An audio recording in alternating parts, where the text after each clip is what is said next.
আল্লাহ তাআলা আমাদের সবাইকে সঠিকটা বোঝার শক্তি দান করে দেখ। বলেন আল্লাহুম্মা আমিন।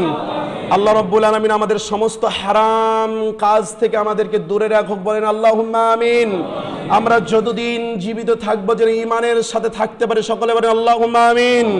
হে আল্লাহ, জানি না কোন দিন কখন মালাকুল মাউত চলে আসবে। আল্লাহ, মায়ের পেটে জন্মগ্রহণ করেছি, মায়ের পেটে এসেছিলাম, তারপরে ছোট্ট মায়ের পেট থেকে বের হলাম, দিনের পর দিন বছরের পর বছর যাওয়ার পরে এত বড় একটা সময় পেয়েছি। আল্লাহ, জানি না আল্লাহ কতদিন জীবিত থাকবো, এই পৃথিবীর ভালোবাসার মধ্যে ডুবে থাকবো।